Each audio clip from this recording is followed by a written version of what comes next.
Assalamualaikum warahmatullahi wabarakatuh. Selamat pagi anak-anak hebat kelas 4. Bagaimana ya kabar kalian pada hari ini? Sebelum belajar, marilah kita awali dengan berdoa bersama. Berdoa mulai. Ya Allah ya Tuhanku, semoga apa yang akan kami pelajari hari ini bisa bermanfaat bagi kami. Amin. Berdoa selesai. Anak-anakku yang hebat, pada hari ini kita akan belajar subtema 3, bersyukur atas keberagaman. Ya, kita akan belajar bagaimana gagasan pokok dan gagasan pendukung dalam sebuah teks lisan. Teks lisan adalah teks yang dibacakan, ya. Gagasan pokok dan gagasan pendukung dalam teks lisan ditemukan dengan cara menyimak. Ya, menyimak itu apa? Mendengar dengan seksama hal yang dibacakan atau dibicarakan. Ya. Teks lisan berarti orang berbicara, kita mendengarkan, menyimak untuk mencari hal atau inti dari yang mereka bicarakan, ya, untuk mencari gagasan pokoknya.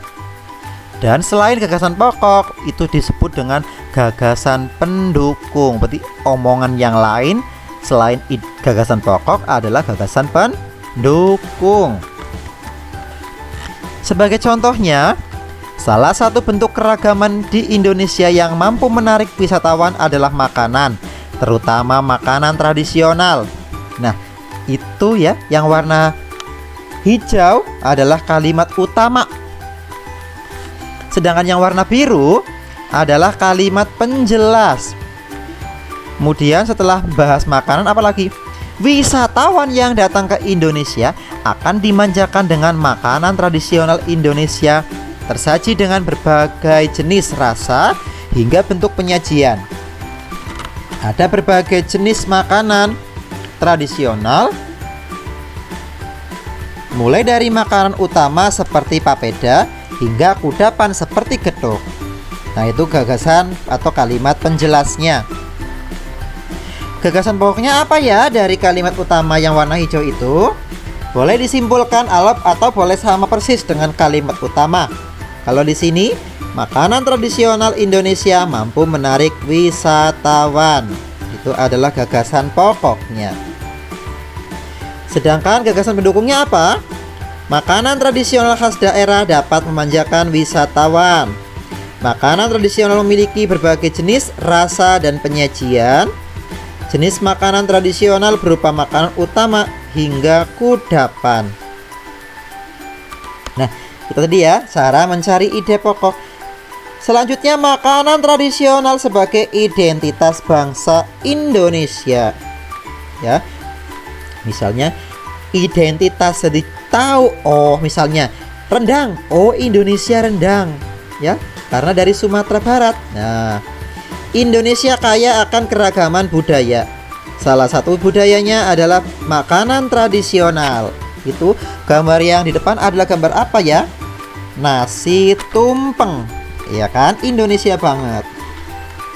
Nah, contohnya yang pertama ada nasi timbel dari Jawa Barat. Nasi dibungkus daun pisang, kemudian beras yang digunakan adalah beras bagoto, yaitu beras merah campuran.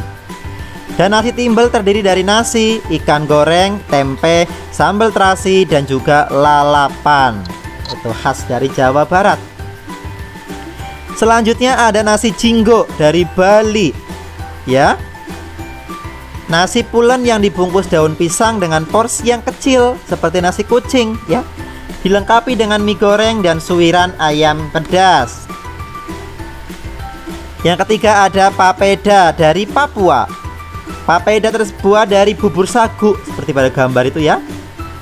Papeda memiliki rasa tawar dan disajikan dengan tongkol atau mubara kuah kuning.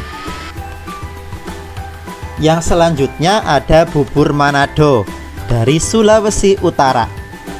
Bubur putih yang berisi campuran jagung manis, labu, kangkung, bayam, dan kaldu ayam.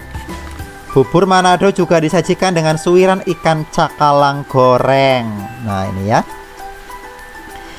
Nah, sekarang pemantulan dan penyerapan bunyi. Bunyi dapat dipantulkan jika mengenai benda keras seperti kaca dan juga logam. Dinding yang terbuat dari susunan batu bata dan semen dapat memantulkan bunyi. Nah, bunyi dapat diserap jika mengenai benda yang lunak seperti karpet, karet, busa, dan kertas. Lantai dan dinding ruang pertemuan dilapisi karpet. Supaya apa? Tujuannya untuk menyerap atau meredam bunyi. Suara dari dalam ruangan menjadi tidak bising atau terdengar hingga keluar ruangan. Ya. Maka kalau dinding kita terbuat dari semen, itu akan memantulkan. Jadi bunyi akan bisa keluar ya. Tapi kalau karpet itu akan diserap bunyinya ya oleh benda-benda yang lunak.